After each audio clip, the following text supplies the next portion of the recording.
Have you ever been in love? Like that really crazy, heart-pounding kind of love? Well, our bodies produce different types of hormones, essentially chemicals, that kind of act like drugs, giving us a massive rush that can make us do some pretty wild stuff. Forgive things we otherwise wouldn't, do things we never thought we would, and even put ourselves in danger, all for that special someone. Living in San Francisco today is kind of like being caught in a bizarre love story. There are moments you fall head over heels and don't think it can get any better. And then other times, you're just heartbroken. Your stomach is in knots, you can't think, and all you feel is pain. But you're still in love with the streetcars and sunsets, the ups, the downs, the parks, people, and their pride. There's grit and glam and gluten-free everything. And yeah, no relationship is perfect. This one certainly isn't. But no matter how bleak or dirty or expensive or even dangerous it may get, we want to make it right. That's what you do in a relationship. The good ones are worth fighting for, and this is a good one. It's this beautiful, broken place. So yeah, we're allowed to not like parts of this city, but that doesn't mean we stop loving it, because we're committed to San Francisco, in sickness and in health.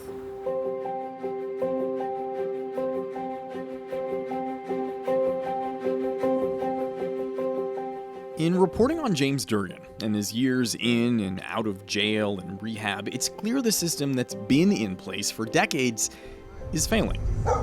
Driving through parts of San Francisco, drugs, mental illness, and homelessness all collide into one big, overwhelming mess that seems almost impossible to clean up.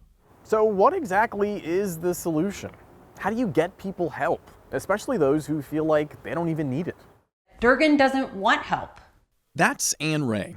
She filed a restraining order against James Durgan after he allegedly tried breaking into her home. But he's come back repeatedly over the years, even naked. She worries about what he'll do. He has two sides to him. He has this very meek and articulate side of him that's almost submissive. But then there's angry James Durgan, which is actually what the park police call him. And that's when he's really high on meth. And that's when he is very violent. About 75% of those locked up inside San Francisco County Jail suffer from mental illness, substance abuse, or both. And once the city's inmates are released, nearly half get arrested again within 3 years. James Durgan is the face of those statistics. Countless times he's been offered help. I want help. My neighbors want help. We want to just live a peaceful life. And we don't want to be afraid. But for as many times as Durgan has been arrested in San Francisco, including here in the Presidio, neighbors seem to be pretty split on how they feel about him. There's this woman who didn't want to be identified, who says Durgan tried breaking into her home and then left a message telling her about it. Written in black Sharpie, the word almost on our door and an arrow pointing to our doorknob. As in, like, I almost got in? Yeah. It makes me sick. It makes me feel sick to my stomach. A few blocks away, we met Garner Swan. I am blessed. Not just lucky, I'm very blessed to be able to live where I live. He says James has repeatedly stolen stuff from his front lawn. Packages, his kids' toys, but he doesn't hold it against him. He's not the problem. He is a symptom of it. He says whenever James is around, he enjoys talking with him. He was really fascinated with just knowing who I was. And especially when I told him I had kids, he wanted to know about my kids and wanted to meet my kids. He wasn't looking to get information from me so he could come and stalk my family. He was just excited someone was willing to talk to him. Another neighbor, Chrissy Kenny, has been here 9 years. James Durgan, our unhoused neighbor, he's definitely a polarizing figure. Most of the residents who have been here for as long as we have all had some kind of an encounter with him. Have you ever been afraid of him? I haven't. In a lot of ways, he has the mind of a child. He's sometimes very lucid and he's sometimes just not all there. It's really tragic. Durgan did smash her car window once, but she says he shouldn't be punished any more than he already has. If you just remove these people, that's not a solution. That's a, I don't want to see it, so make the problem go away. We could probably put some tape on it as well. Chrissy Kenny is a lighting designer. Directly above you is really easy for me to change. She says in high-priced San Francisco, times were already tough pre-COVID. But layoffs during the pandemic forced a lot of her coworkers to leave town. The number of people moving out of the city has spiked 34%.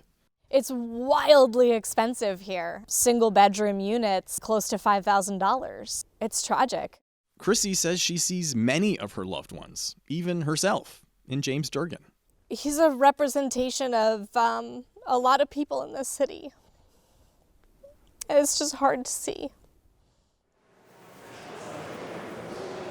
Jared Rudolph is the attorney defending James Durgan. If you just look at what he's accused of, he's so much more than the accusation.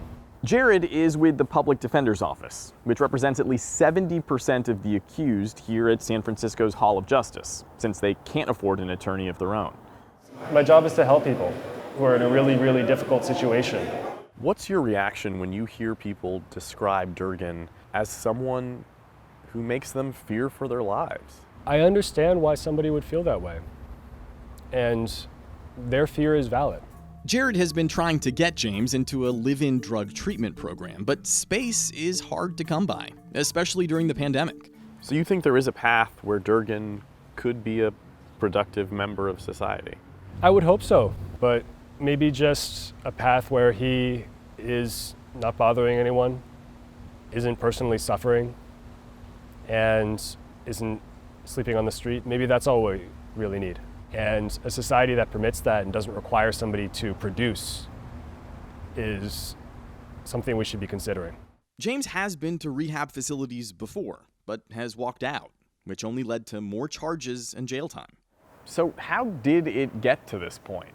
James the accused criminal, James the drug addict, James the homeless man who's had at least 16 restraining orders filed against him. Who was he before all that? There's no one like him. Next time on Saving San Francisco.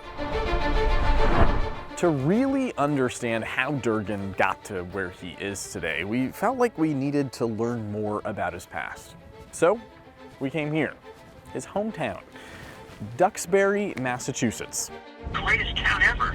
Oh man, I loved it. It's an American dream to grow up here. There he is, James M. Durgan, class of '87. He was the best friend I ever had. Somebody that just had a magnetism about him. We are heading to the house of James Durgan's older brother. Is E.J. Durgan here?